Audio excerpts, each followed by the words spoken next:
If you're leading by 50, 60, I have one problem leading by 70 points, and I'm saying, why am I doing it?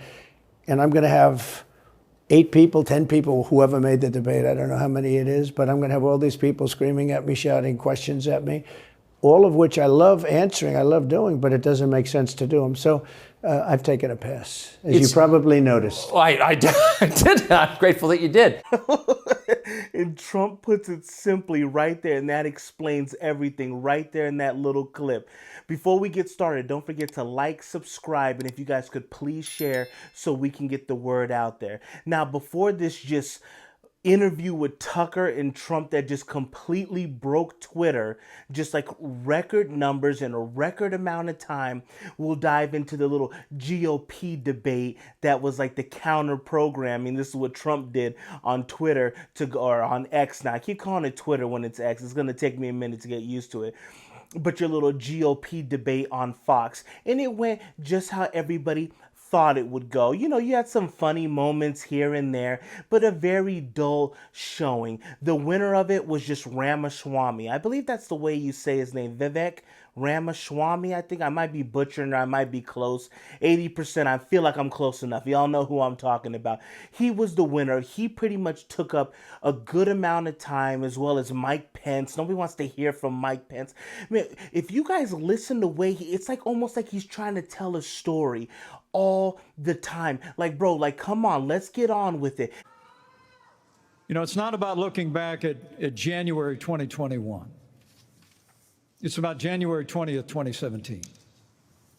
I put my left hand on Ronald Reagan's Bible. I raised my right hand.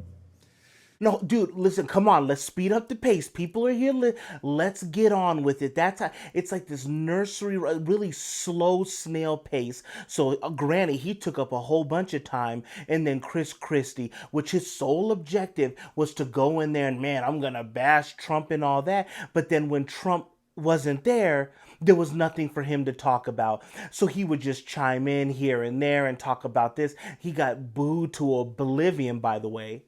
You sit here and an answer right. Hold on one second. You sit here and an answer. Go ahead, Governor Christie. Hold on, Governor Christie. Hold on. Well, so listen. The more time we spend doing this, the less time they can talk about issues you want to talk about. So let's just get through this section.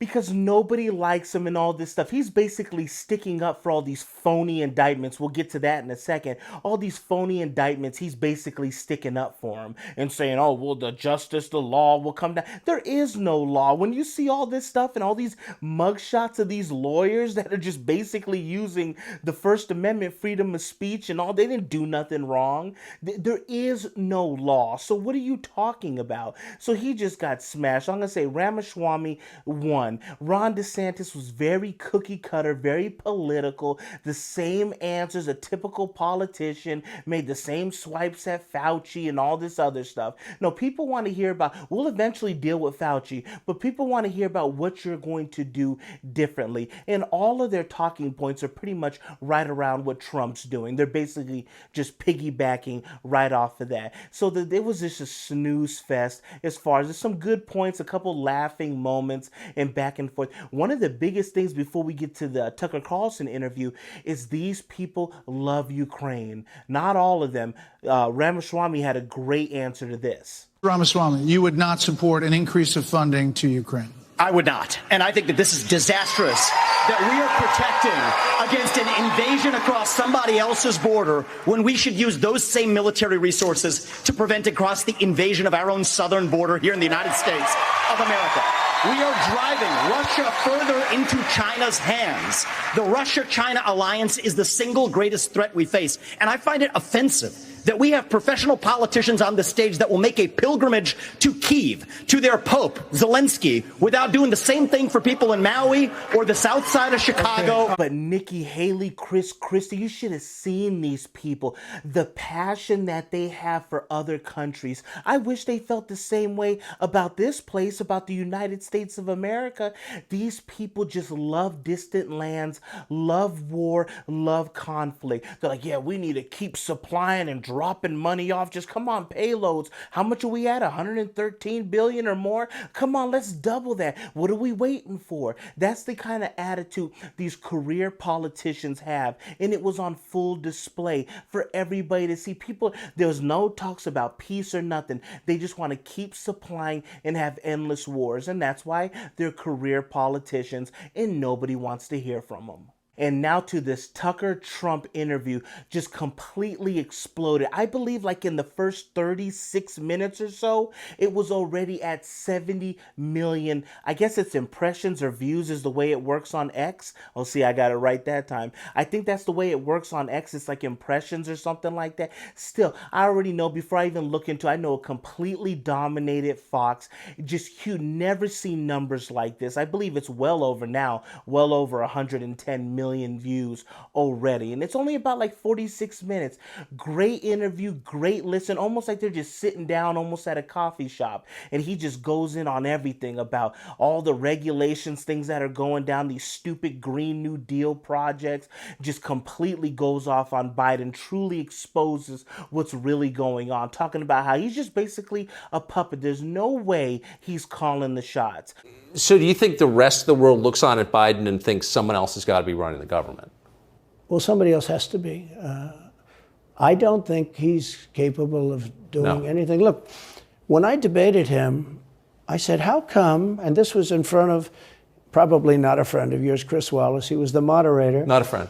And I even saw somewhere where his son, Donald Trump Jr., wasn't even allowed in the back room to discuss an overview about everything that went down. So you already saw it was like almost like a setup. They were going to do the same thing. If Trump ended up showing up, they were just going to bash him. It was going to be endless conversations about the indictments and January 6th and all this stuff that we've heard on repeat. That's what it was going to be. But he outsmarted him and just said, you know what? Let them play a little bit. I'm going to deal with you, and we're going to crush them easily. And that's exactly what happened. It's simple as that. I would have to say that, people asked beforehand, was it a gamble for Trump not to be there? I don't think it was a gamble, but if it was a gamble, he won big tonight, I think. It's not even worth the time when you're here like Mike Tyson, boxing a featherweight. There's no point in going through that. It's just a waste of time. And he explains it very simply. And then on to what's going on now, right? With this video I'm doing is this indictment, him surrendering himself, the media just clamoring for this mugshot. We can't wait. We want to see it so bad. Speaking of mugshots, did you see this with Rudy Giuliani? Look at this. Can you believe this? Mind you, wasn't he on time for the Person of the Year? He was known as basically the United States mayor, America's mayor. They loved him. And you can see what the media will do. As soon as you go against the narrative and you're not following every footstep, they just slam him. They want to get rid of his law to, they want to get rid of his right to practice law, all this stuff being indicted. They're trying to lock him up for the rest of his days. Rudy's a great guy, and look what they're doing to him. Isn't this a shame? Now, whether you dislike or you like Donald Trump, let me give you a warning. They're going to come for you. When the political winds shift, as they always do, let us pray that Republicans are more honest, more trustworthy, and more American than these people in charge of this government. Because if our government is conducted this way, and the system of justice is politicized and criminalized for politics, your rights are in jeopardy and your children's.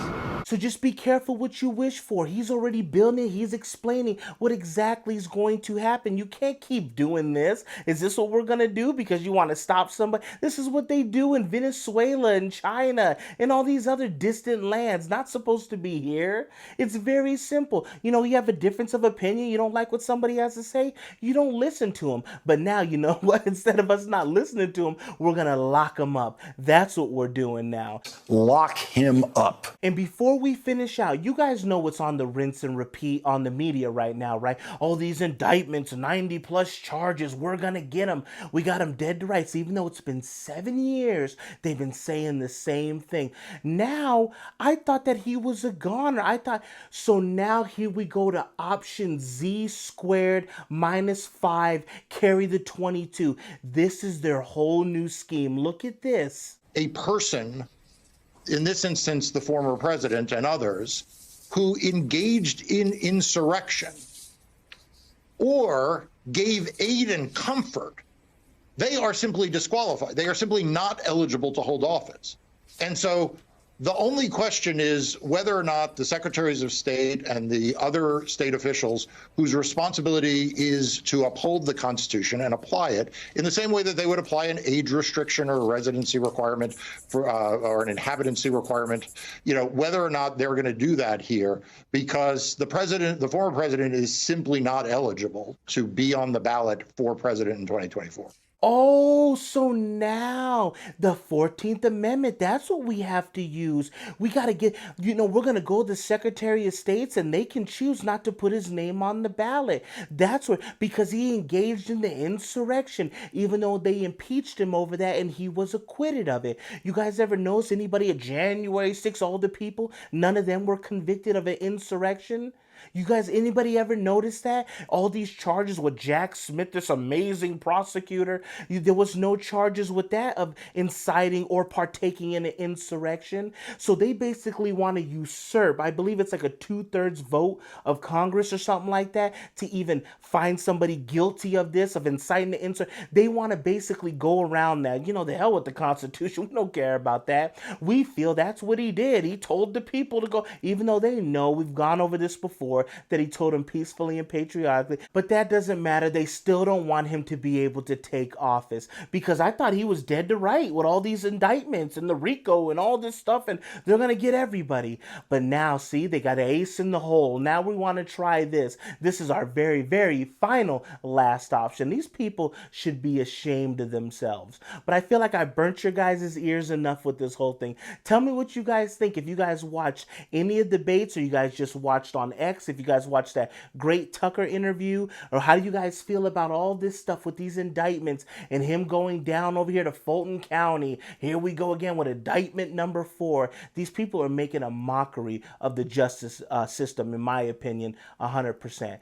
Thank you guys for tuning in. Don't forget to like, subscribe, and if you guys could please share so we can get the word out there, and I will catch you guys on the next one.